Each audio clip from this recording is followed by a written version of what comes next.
èyí aláàjì kò ní í já ṣe mọ́. láṣẹ sátì àlòkè láṣẹ ajáde wáyé kò ní í já ṣe mọ́. pàtàlẹ̀ yìí pẹ́ títí nínú àṣẹ ìrọ̀rùn kò ní í já ṣe mọ́. olóríire tó lò ní dákú mọ́ ọ̀dà gọ́jọ́gọ́jọ́ ọdún ẹ lóde o. Alhaji Chief Lawal Olumide Oyebanji ìwọ ló lò ní o olóríire dákun wọ bàtà ìjọ ó dìbò kúrúmù kẹ òní ọjọ́ ìkarùndínlọ́gbọ̀n oṣù kẹwàá ọdún ní ìṣàyájọ́ ọjọ́ tó kọ́ mọ́ omi ayé ọjọ́ ayọ̀ ilé yìí jẹ́ kó mọ dídọ̀jọ́ bànújẹ́ ọjọ́ ìbí rẹ̀ kó mọ dídọ̀jọ́ ìbí lórúkọ lọ́rùn ọba. Alhaji Oyebanji wà ní mòún kẹ́sì o. ààrẹ àríwájòyè of Esie Kingdom dákun mọ́ gbọ́ dídùn ẹnu mi. ọlọ́dún ìnímọ̀dún rẹ̀ lọ́dún bóyì tí ń mọ̀ tirẹ̀ nínú afárá káfẹ́ ìmọ̀jò ń mọ̀ tirẹ̀ ní sàn tẹ́kọ̀ọ́ pàápàá ń mọ̀ tirẹ̀ nínú ewé ìran. ó ti ṣọdún èyí náà ó ṣe tẹ̀mí owó tọ́ ọmọ tàìkú ti ṣe baálẹ̀ ọ̀rọ̀.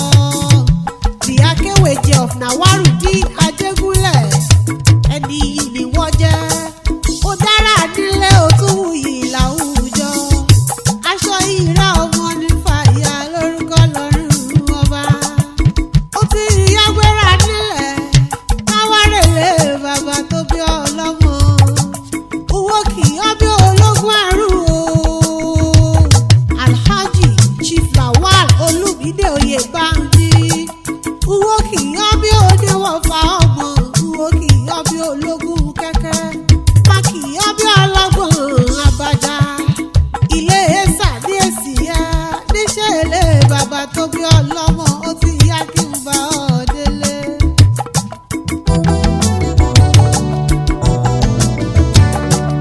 ẹ bá ń kọ́ ọmọ Esie o. ọmọ eléré àjọpọ̀ ọmọ àgbọn mi rẹ̀ kú. ọmọ àdìyílẹ̀ kógún tó dé. ọmọ eléré àjọpọ̀ ọmọ àgbọn mi rẹ̀ kú. akíkanjú nìran bàbá tẹ̀yìn. ọmọ eléré àjọpọ̀ ọmọ àgbọn mi rẹ̀ kú. tani yóò rojọ́ fúnra rẹ̀ tí ó jẹ̀bi. ọmọ eléré àjọpọ̀ ọmọ àgbọn mi rẹ̀ kú. ìtì àjàdó ọmọ àpàtà. ọmọ eléré àjọpọ̀ ọmọ àgbọn mi rẹ̀ kú. ààrẹ àríwájòyè Esie. ọmọ eléré àjọpọ̀ ọmọ àgbọn mi rẹ̀ kú. ẹ bá ń kọ́ ọmọ Esie jàre. ọmọ eléré àjọpọ̀ ọmọ àgbọn mi rẹ̀ kú.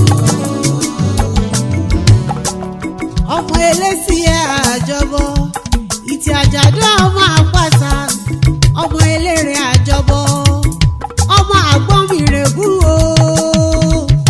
alátàrí bàbá nípọn mi lódò Esie. olórí pẹlẹbẹ nímú mi nílé àwọn bàbá ẹ̀yìn. ìsàlẹ̀ Esie lẹ́lẹ́dẹ̀ gbé ìṣẹ̀ṣọ́ níbi pẹ́pẹ́yẹ gbé ìlú agogo idẹ. ọ̀rọ̀ gbẹ́nu ọmọ ojóra bíi ìtì ọ̀gẹ̀dẹ̀. ẹ̀yin lọ́mọ afẹ́rẹ́ ṣọdún. ọmọ ọlá o ọmọ oyè ọmọ àtàpé onípìnrà pín ọmọ tọmọ lọmọ gbọ́tọ̀ ọmọ tiwọn. òjò ṣàràṣàrà tí ń jí sàré lójú o. ọmọ alọ́lá lọ́dẹ̀dẹ̀ ọmọ aṣòro òdì ìtẹ̀mọ́. ọmọ arálejò gbé wọlé náà ìwọ́jì náà àlejò dìde. ọmọ agbẹ́gilére ẹrú tó bọ̀wọ̀ wẹ̀ ọkọ ni wọ́n bá jẹun lẹ́sìn ìyá ilé. bàbá yín kúrò lóde Ọ̀yọ́ lọ́jọ́ ọjọ́sí. ó dénú gbó tẹ̀bẹ̀dó. bàbá yín ò rómi. ibi bàbá yín ti resì tó rẹ́gì sílẹ̀ ni wọ́n pèlè sí ẹ́. àbọ̀ ọmọ pẹ́yìn lọ́mọ eléré àjọbọ. Alhaji Oyebanji mo wà nílé àwọn bàbá rẹ̀ lọ́wọ́lọ́wọ́. omi tí bàbá yín bá pàdé lọ́jọ́ ọjọ́sí. omi ọ̀hún bẹ́ẹ̀yàn ò bẹ̀rẹ̀ kò lè bù mú. bẹ́ẹ̀ni olóṣò kò lè bù mú. omi ọ̀hún ni bàbá yín pè lóṣò ó lò.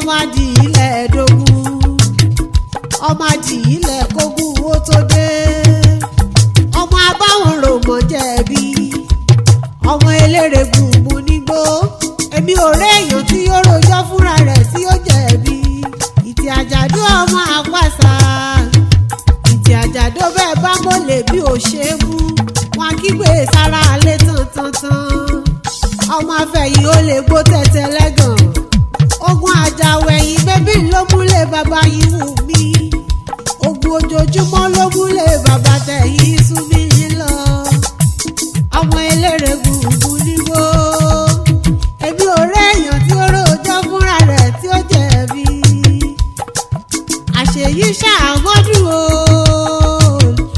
láṣẹ sátì àlòkè ó tẹ̀lé yípa ALHAJI Chief LAWAL OLUMIDE OYEBANJI ààrẹ àríwájòyè of Esie Kingdom the Akéwèjẹ of Nawarudeen